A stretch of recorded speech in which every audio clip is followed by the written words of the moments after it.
Hello बच्चों, मैं सिंह गुरमीत आपका हार्दिक स्वागत करता हूं राजस्थान सरकार और वेदांता के CSR इनिशिएटिव ई कक्षा में, जिसके टेक्निकल पार्टनर है मिशन ज्ञान। बच्चों, आज हम आपकी एक्सरसाइज 12.8 को हल करने वाले हैं, तो बिना देर के चलिए शुरू करते हैं। इसका फर्स्ट क्वेश्चन हमारे पास है। इसमें x और y दोनों की जो उच्चतम घात है वो एक आ रही है, लेकिन dy/dx के रूप में क्वेश्चन है, तो यहाँ पर आश्रित चर बनेगा y। अब ये एक रेखिक अवकल समीकरण है जो कि ऑलरेडी मानक रूप में ही है, क्योंकि dy/dx का गुणांक आ रहा है इकाई। तो इसको सीधा ही नाम देते हैं बच्चों समीकरण नंबर 1, और यहाँ पे लिख देता हूँ रेखिक अवकल समीकरण। अब हम यहाँ से इसके बाद p और q का मान ज्ञात कर लेते हैं। p का मतलब क्या होता है बच्चों? y का गुणांक।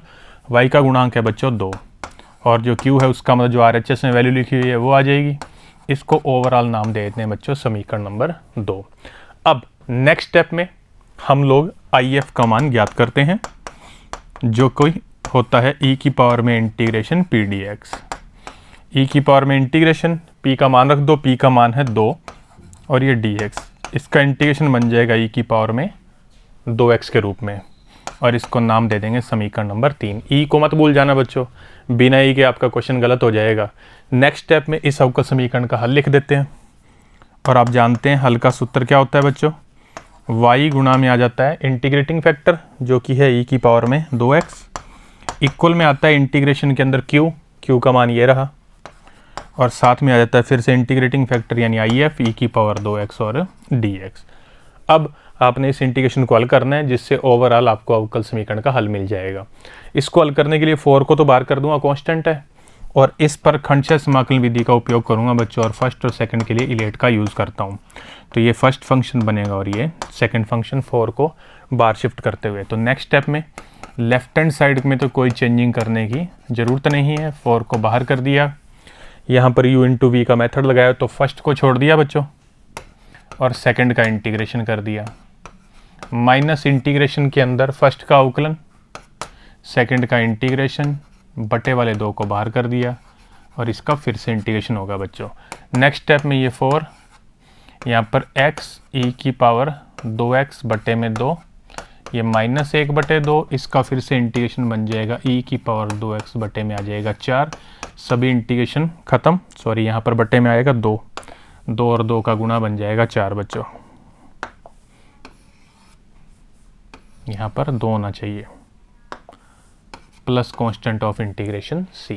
नेक्स्ट स्टेप में ये 4 का अंदर हो सकता है बच्चों मल्टीप्लाई, तो यहाँ पर बनेगा 2 × x और e की पावर में 2x, माइनस ये 4 से 4 कैंसिल हो जाएगा, e की पावर में 2x plus constant of integration c। ये y गुणा में e की पावर 2x का आ रहा है मान बच्चों।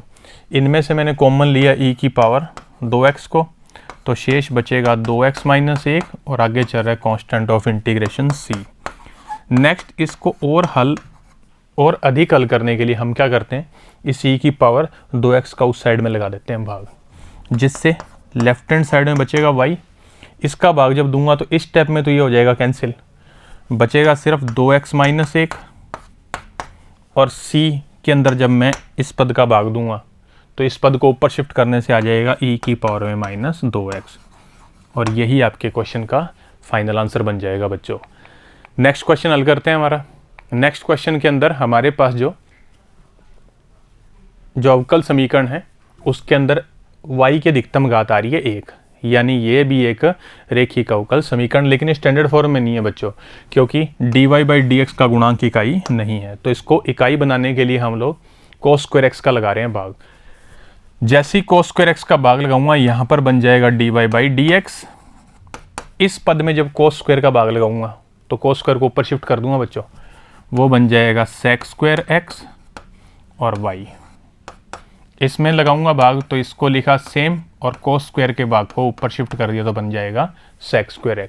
अब ये मानक रूप में रेखिक अवकल समीकरण बन गई बच्चों, जिसकी सहायता से हम p और q का मान ज्ञात करेंगे। p बन जाएगा बच्चों sec² x, यहाँ पर p का मतलब sec² x y का गुणांक, और q का मतलब जो भी RHS में वैल्यू लिखी हुई है वो बन जाएगी 10x × में sec² x, जिसको नाम दे देंगे समीकरण नंबर 2। अब समीकरण 2 की सहायता से हम इंटीग्रेटिंग फैक्टर IF का मान ज्ञात करेंगे। उसका सूत्र होता है e की पावर में इंटीग्रेशन p dx। p की वैल्यू रख देता हूँ तो बन जाएगा sec स्क्वायर x का इंटीग्रेशन, ओवरऑल बनेगा e की पावर में 10x और इसको नाम देंगे समीकरण नंबर 3।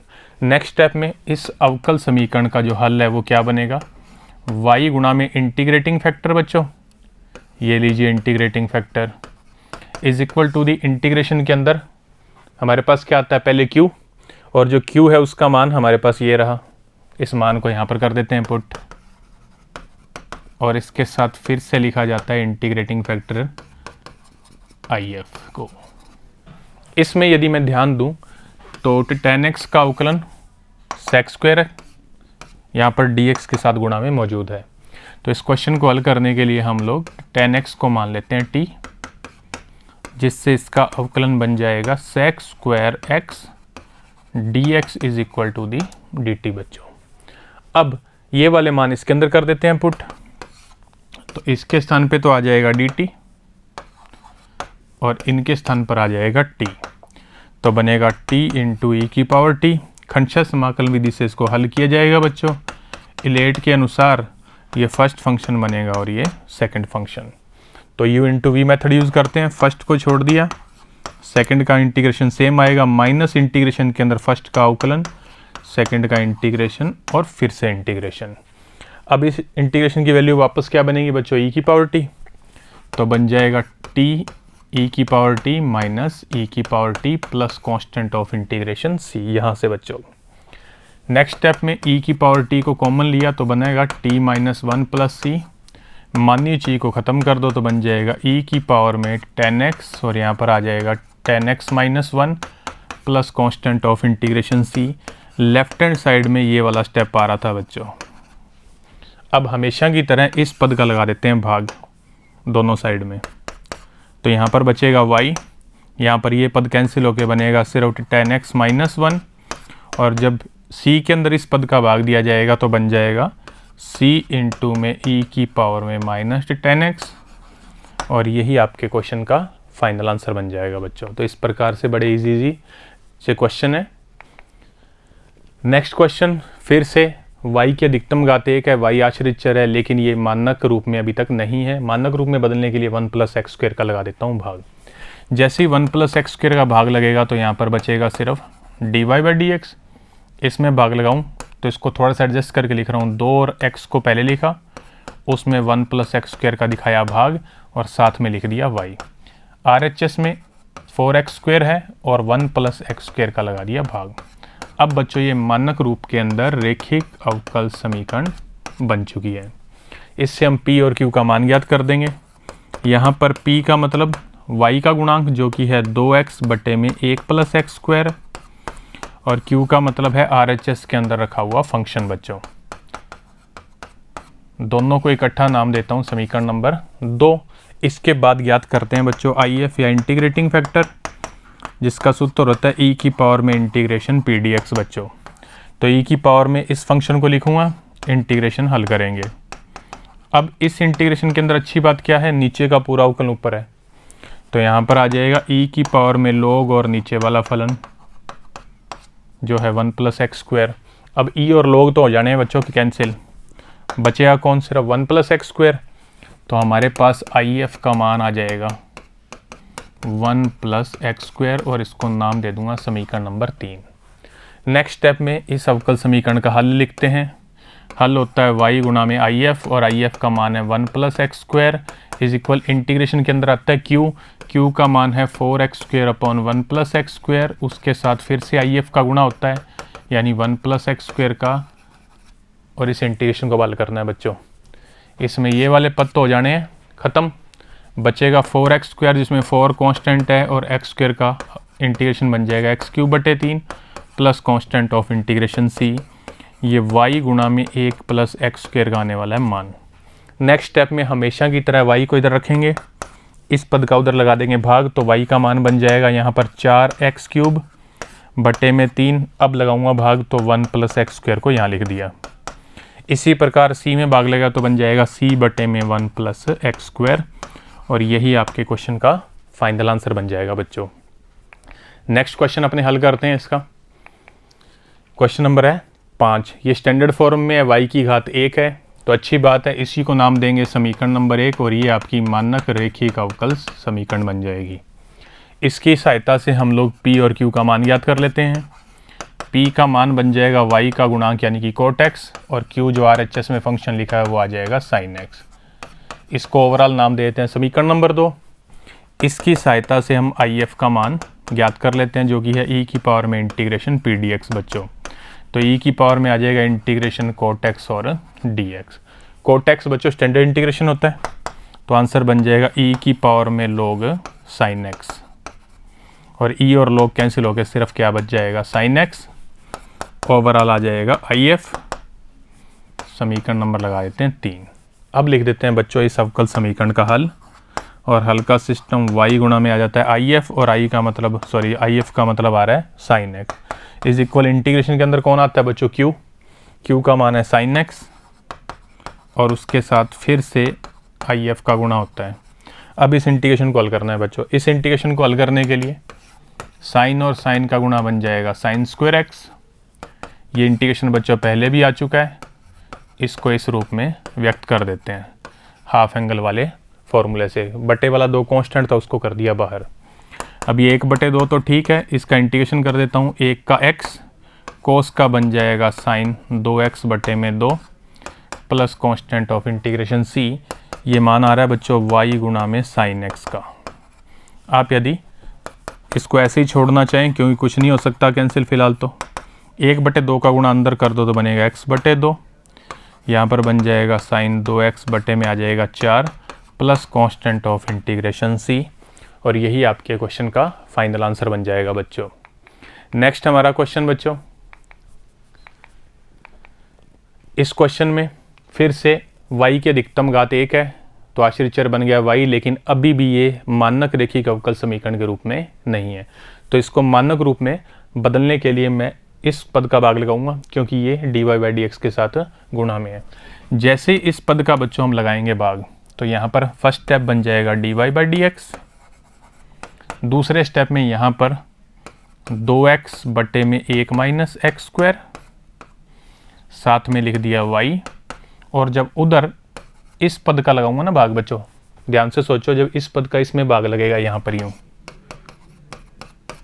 तो इससे हमारे पास बचेगा सिर्फ x बटे में 1 माइनस एक्स स्क्वायर का रूट। ये बन गई मानक रेखीय अवकल समीकरण। मेंशन कर देते हैं बच्चों। इससे हम लोग p और q का मान ज्ञात कर लेते हैं। तो यहाँ पर जो p है वो क्या बन जाएगा 2x बटे में 1 माइनस एक्स स्क्वायर, और q बन जाएगा x बटे में 1 माइनस एक्स स्क्वायर का रूट बच्चों। इसको ओवरऑल नाम देते हैं समीकरण नंबर 2। इस आधार पर इंटीग्रेटिंग फैक्टर हमेशा की तरह e की पावर में इंटीग्रेशन p dx से ज्ञात कर लेते हैं। अब p का मान है 2x बटे में 1 माइनस एक्स स्क्वायर। ये इंटीग्रेशन बड़ा इजीली हो सकता है क्योंकि नीचे का पूरा अवकलन ऊपर होना चाहिए, लेकिन उसमें जो कमी है वो है माइनस की, तो उस माइनस की कमी की पूर्ति हम कर रहे हैं 2 बार माइनस से गुणा करके, जिससे बन जाएगा e की पावर में minus log 1 minus X square बच्चों। अब ये e और log तो हो सकते हैं कैंसिल, लेकिन बीच में आ रहा है माइनस। ये माइनस का मतलब क्या होता है -1। तो नेक्स्ट स्टेप में मैं यहाँ पर नोट कर रहा हूँ e की पावर में log और -1 को घात में शिफ्ट कर रहा हूँ, यानी यहाँ पर बन जाएगा 1 माइनस एक्स स्क्वायर की पावर -1। अब e और log तो कैंसिल, बचेगा 1 माइनस एक्स स्क्वायर की पावर -1, जिसका मतलब if का मतलब आ जाएगा 1/1 माइनस एक्स स्क्वायर बच्चों, और इसको नाम देता हूँ समीकरण नंबर 3। अब लास्ट में लिख देते हैं हल को, और हल बन जाएगा y गुणा में if, नोट किया, इज इक्वल इंटीग्रेशन के अंदर आएगा q का मान ये रहा बच्चों, x/1 माइनस एक्स स्क्वायर का रूट को लिख दिया घात 1/2। इसके साथ फिर से गुणा होता है इसी पद का यानी if का, और अब इस इंटीग्रेशन को हल किया जाएगा। अब इस इंटीग्रेशन को हल करने के लिए यदि आप ध्यान दें तो x ये बन रहा है 1 माइनस एक्स स्क्वायर की पावर 3/2, क्योंकि यहाँ पर कुछ नहीं है तो घात 1 होगी, आधार समान हो तो घातों का योग हो जाता है। अब एक्स स्क्वायर का अवकलन ऊपर पड़ा है बिना कांस्टेंट के, तो हम लोग इस क्वेश्चन को हल करने के लिए 1 माइनस एक्स स्क्वायर को मान लेते हैं टी। तो इसका अवकलन बन जाएगा बच्चों minus 2x dx is equal to the D T. माइनस 2 उधर ले जाओ क्योंकि हमारे पास गुणा में नहीं है, तो x dx का मान बनेगा -1/2 और dt। इन सारी वैल्यू को इसके अंदर कर देते हैं पुट। तो इसके स्थान पर -1/2 और dt, इसके स्थान पर t आएगा, उसको भी ऊपर शिफ्ट कर दूंगा तो बन जाएगी t की घात -3/2। बटे में थी t की घात 3/2, उसको ऊपर लाके लिख दिया t की घात -3/2। अभी x की पावर n के जैसा इंटीग्रेशन है बच्चों, तो -1/2 और इसका इंटीग्रेशन बन जाएगा t की power -1/2 plus constant of integration c। ये बाहर भी क्या चल रहा है बच्चों, -1/2, ये पूरा का पूरा हो जाना है ख़त्म। बचेगा सिर्फ क्या, t की पावर -1/2 यानी 1/√t plus constant of integration c। अब सबसे पहले मानवीय चीज़ को कर दो ख़त्म। t का मान ये रहा 1 माइनस एक्स स्क्वायर, तो यहाँ पर आ जाएगा 1 माइनस एक्स स्क्वायर का root plus constant of integration c।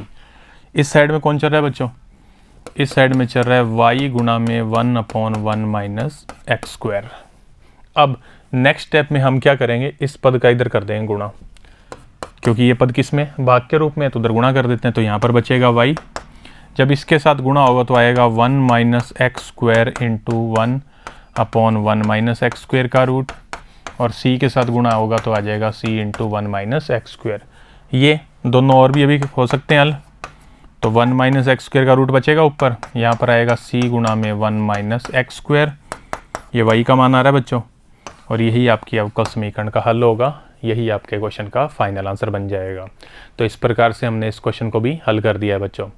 Next हमारा क्वेश्चन, शक्ल से ये ऐसा नहीं लग रहा कि एक रेखिक अवकल समीकरण है। सबसे पहले जो साइन का इनवर्स है इसको उधर शिफ्ट करो, जिससे यहाँ पर बन जाएगा dy/dx, फिर प्लस में है 2/x और गुणा में y और इक्वल बन जाएगा sin x। अब यदि मैं ध्यान दूं तो ये रेखिक अवकल समीकरण है मानक रूप में, क्योंकि इसमें dy/dx का गुणांक बन रहा है बच्चों इकाई, और y की अधिकतम घात कितनी है, 1। अब यहाँ से हम p और q का मान ज्ञात कर लेते हैं। p का मतलब y का गुणांक और वो है 2/x, q का मतलब RHS वाला फंक्शन यानी कि sin x बच्चों। इसको ओवरऑल नाम देता हूँ समीकरण नंबर 2। नेक्स्ट स्टेप में IF का मान ज्ञात कर लेते हैं बच्चों हमेशा की तरह। तो IF कितना आ जाएगा, e की पावर में इंटीग्रेशन में p dx, तो e की पावर में इंटीग्रेशन में आएगा 2/x और dx। अब 2 तो कांस्टेंट है, इसको तो इंटीग्रेशन से बाहर कर दूंगा तो e की घात में 2 और 1/x का बन जाएगा log x। अब e और log हो सकते हैं कैंसिल, लेकिन बीच में कौन आ रहा है 2, तो इसको हटा देते हैं बच्चों। तो IF का मान बन जाएगा e की पावर में इंटीग्रेशन log, और जो 2 है उसको log के अंदर घात में शिफ्ट कर दिया बच्चों। अब e और log कैंसिल कर दूं तो बचेगा कौन, एक्स स्क्वायर, और यही आपका इंटीग्रेटिंग फैक्टर बन जाएगा। नेक्स्ट स्टेप में हम लोग अवकल समीकरण का हल लिख देते हैं, जो कि आएगा y गुणा में IF इज इक्वल इंटीग्रेशन में है q, और फिर गुणा में क्या आ जाता है IF, एक्स स्क्वायर और dx बच्चों, ये रहा आपका q। अब इस इंटीग्रेशन को आपने खंडशः समाकलन विधि से हल करना है, तो ये तो बन जाएगा फर्स्ट फंक्शन और ये बन जाएगा सेकंड फंक्शन बच्चों। तो नेक्स्ट स्टेप में फर्स्ट को छोड़ दिया और सेकंड का इंटीग्रेशन बन जाएगा minus cos x, minus integration के अंदर फर्स्ट का अवकलन, ये लो 2 को बाहर कर दिया, दूसरे का इंटीग्रेशन आएगा माइनस कोस, उस माइनस को भी बाहर कर दिया, ये लो। अब इस पर फिर से खंडशः समाकलन विधि को यूज़ करना है, फर्स्ट एक्स कोस एक्स बन जाएगा सेकंड। थोड़ा सा इसको ठीक करते हैं, तो ये माइनस एक्स स्क्वायर इंटू में कोस एक्स, यहाँ पर 2 बाहर रखो, u इंटू वी लगाओ, तो फर्स्ट को छोड़कर सेकंड का इंटीग्रेशन बच्चों, माइनस इंटीग्रेशन में फर्स्ट का अवकलन, सेकंड का इंटीग्रेशन, और इस लास्ट इंटीग्रेशन को अभी और हल करना है।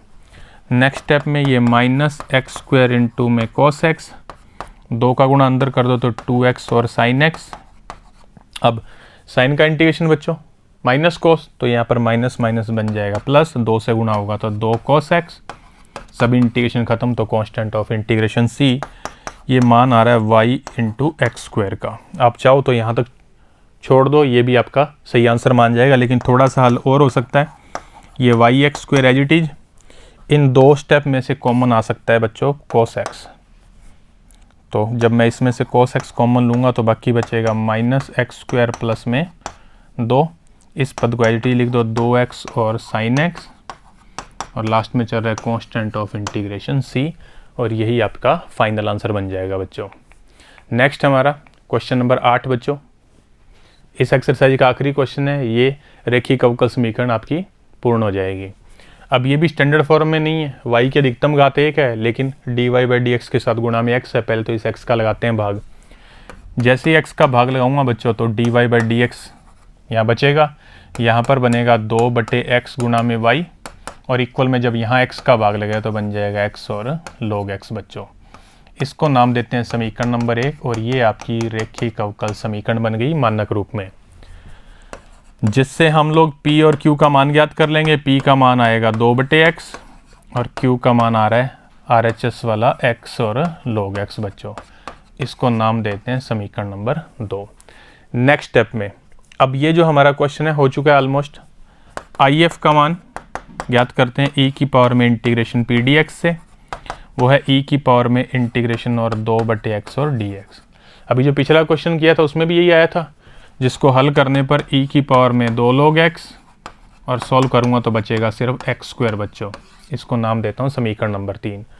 इस आधार पर अवकल समीकरण का हल y गुणा में आएगा IF इज इक्वल इंटीग्रेशन के अंदर आएगा q बच्चों, q का मान ये रहा, इंटू में IF और dx। अब इस इंटीग्रेशन को हल करना है तो लेफ्ट हैंड साइड में चल रहा है वाई एक्स स्क्वायर, RHS में इंटीग्रेशन के अंदर बन जाएगा एक्स क्यूब और log x। इसको फिर से हमें खंडशः समाकलन विधि से हल करना पड़ेगा बच्चों, जिसमें log वाला फर्स्ट फंक्शन होगा और एक्स क्यूब बन जाएगा सेकंड फंक्शन इलेट वाले नियम से।